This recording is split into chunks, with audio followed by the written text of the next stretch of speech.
Library বলতে আমরা বুঝি বই দিয়ে সাজানো শিনশান একটি কক্ষ। বই পড়তে কার না ভালো লাগে।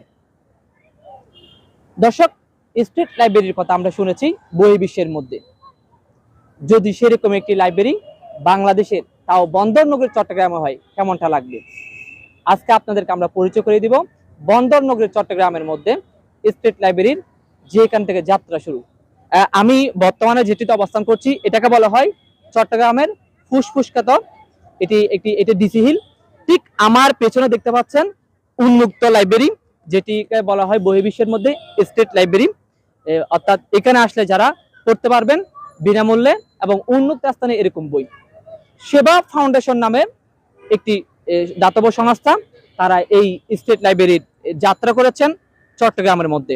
আমরা জানি বাংলাদেশের মধ্যে স্টেট লাইব্রেরির তেমন নজির নেই। গত কিছুদিন আগে ধানমন্ডি লেকের মধ্যে এরকম স্টেট লাইব্রেরির সন্ধান আমরা পেয়েছিলাম।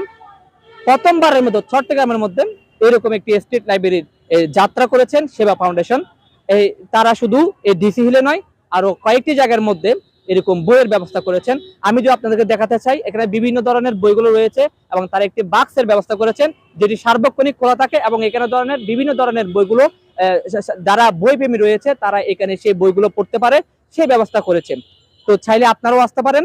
যে চট্টগ্রামের ডিসি হিল সহ বিভিন্ন যে ভ্রমণ পিপাসু যে জায়গাগুলো রয়েছে, তারা সেখানে বইগুলো তারা সংগ্রহ করছেন এবং তারা এই ধরনের স্ট্রিট লাইব্রেরির ব্যবস্থা করেছেন। এবং আমরা সেবা ফাউন্ডেশনের যারা কর্মকর্তা আছে তাদের সাথে কথা বলেছিলাম, তারা আমাদেরকে জানিয়েছেন তারা এই যে বই সংগ্রহের কার্যক্রম চালু রয়েছে, এবং যারা যদি এভাবে যে সাধারণ যারা বইপ্রেমী আছে তাদের থেকে যদি এরকম সাড়া পায়, তারাও এবং স্ট্রিট লাইব্রেরিটা বন্দরনগরী চট্টগ্রামের আনাচে কানাচে ছড়িয়ে দিবেন।